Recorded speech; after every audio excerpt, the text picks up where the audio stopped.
Happy Peeps, Suzanna here today to share with you this cover that I made for my son's swim journal, as well as an entry in this traveler's notebook. I created both of these projects using my December memory keeping Cocoa Daisy kits. So I've already created the cover of the journal, but I wanted to show you how I did this. So I used this die cut to cut the letters for swim, and then I just hand wrote journal in, and this is just cardstock that I'm running through my Big Kick, and I am going to pull those letters out and stamp on them. So the kits this month came with some really awesome stamps, and they are very much travel based. And I am always looking for ways to be able to use these things for my kids that are swimmers, and our life is very much dominated by swimming. So I knew I wanted to line up the letters and stamp on them, and in order to line them up, I just drew a line in pencil, and then I used my Martha Stewart glue pen, which if you let it dry is temporary adhesive, which gave me a way of anchoring these letters onto the piece of paper straight so that I could then stamp on them without them sliding and smudging. So I have this stamp pad from Hero Arts. It's a gradated stamp, an ombre effect. And I just used the cancellation postage stamp to stamp in the 3 gradations of teal there across those letters. And then I took my Jane Davenport watercolors, these are the brights, and I colored in a in-between hue between that light blue and the sort of aquas, and created water.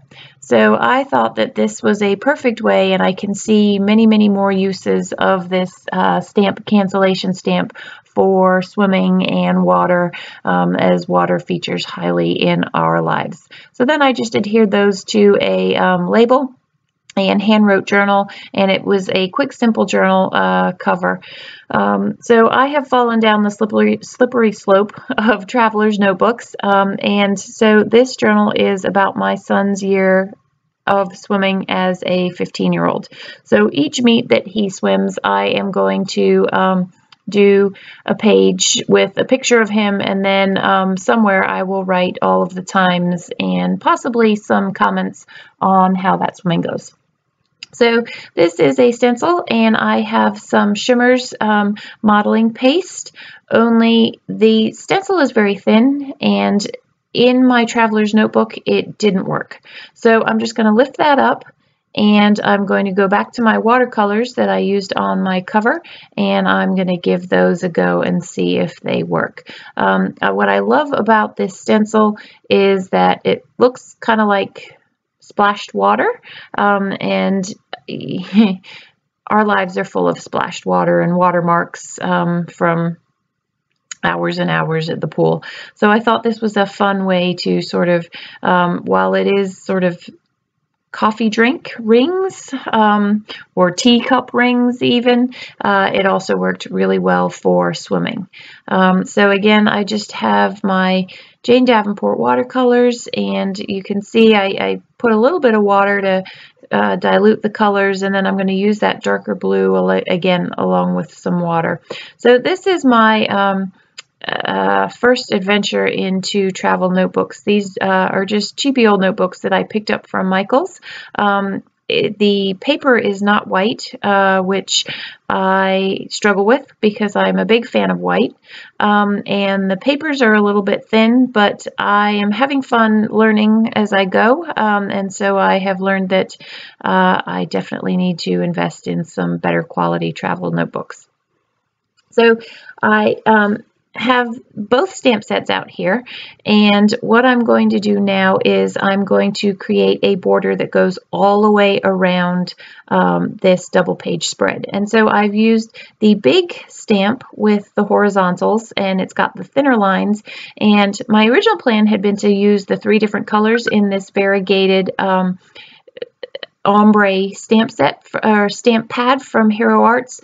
The only problem is that you can't really tell the differences in the colors. So you can see I put the lid on it there, and I pull out some of my chalk inks and find some lighter colors. Normally I would stamp light to dark, but things didn't pan out as I had intended, so I end up actually stamping darkest, then lightest, and then the middle tone. And you can't see the stamp as I am stamping around in these lighter colors, but I promise you I am stamping, and it does turn out. And so you have, again, a bit of an ombre effect. So I'm overlapping some of the stamps. Some of them I'm stamping the full stamp, some of them I'm stamping half, so that there's sort of gradations in those angled lines there. So this is the mid color that I'm using, and it created a really fun border. I will have a layout coming out soon. It's a Christmas layout where I did this same effect with the stamp all the way around a 12 by 12 layout and in different colors. And again, it creates a really cool effect for a subtle border for a layout. Then I'm going to take from the other stamp set. It's a darker, it's from the Pocket Kit stamps. It's a thicker angulation and a smaller stamp, but it gives a little bit of punctuation, as you can see there, to that border and kind of defines it a little bit more. So I love the way that you can mix and match the stamps, and you can do fun things with them. I know it's travel related and sort of more stamp travel related, stamp cancellation sort of based, but I was able to create some really cool fun borders with this. So it's if you play around with your stamps, there's some really fun things that you can do and think out of the box with them. So I've created the background, the mixed media, and the stamping, and now it's time to get this picture and a place for some journaling on the page. So I just cut out a 6x6 a little piece. This picture is 3x2, so I cut out a rectangle slightly smaller than that to put behind the picture to just kind of punctuate that. And again, I'm going to use these stamps from the Pocket Kit, and I'm going to stamp month of in that dark navy there from Heidi Swap. Sorry, that was my husband bringing me a Starbucks. And then I'm going to do December in a slightly different color, again, just for some visual interest to this layout. I did reach for that navy again, but I went with the navy that's in that Heidi Hero Arts ink pad. So clean off my stamps, and it's time to work on that right hand side. So I had pulled a couple of journal cards from the Pocket collection, and that's the name of my son's high school swim team. This was his first ever high school swim meet, and I am a little bit indecisive here as to what's going to go on this right hand page. I really liked that ledger notebook paper because it would have been perfect for recording times, but I didn't really want any more mixed media on the page, and it was going to require something in order to add a little bit more color to the page. So I got distracted by the stamp that says adventure, because this is a new adventure for him in swimming. This is his first high school meet, and it is quite a journey when you add it to the swimming that he already does. So I play around with these journal cards, and I really thought that a tip-in, I've learned, is what that thing in the middle there is, would be a great place to, would be fun. I like interactive elements in these little books, especially in my minis, but there was too much color on that particular card, and then I found this. I love that stripe, and actually the map behind it was water, which would be perfect because this is where we are in the water. It's not open water swimming, but it's still water.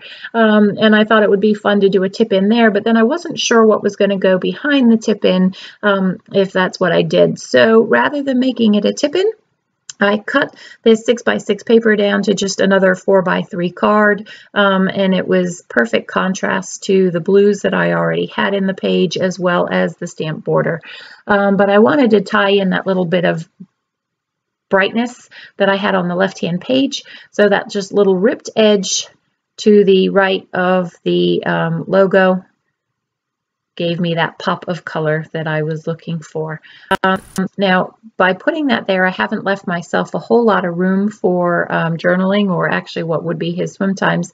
So I find this little glassine bag, And that was going to allow me to either put a tag in there and or something else for some journaling. So these are the die cuts that come with the memory keeping kits, and I just went through looking for things that had blue in them or hues of blue, even red, because you'll see from the inside page, sort of the intro page, which is a picture of him and then sort of some statistics, the team colors are blue and red.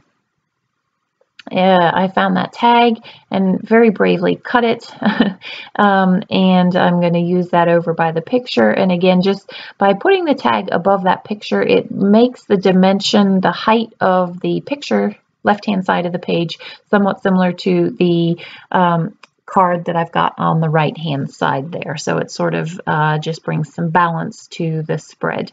And then I've got those stickers, and the puffy stickers, nothing really matched from a color perspective, so I left those.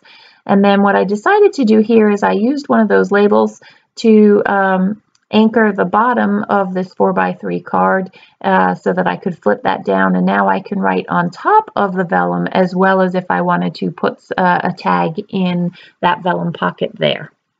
And I've got the little indicator there, and I was able to find that in blue, which was kind of cool. So I just stuck that up the top there, and I think I'll put the date in that. So the pocket page comes with these awesome stickers from Evalicious. I had an N because my son's name is Nicholas. But I decided to go with DRHS for the high school that he swims in, and what I end up doing off camera is putting in 2 of the epoxy dots on either side of that. So that is how I use my memory making kits in a traveler's notebook. I thank you for joining me today. I hope you are a subscriber, and if not, I'd love to have you. Enjoy the close-ups and take care.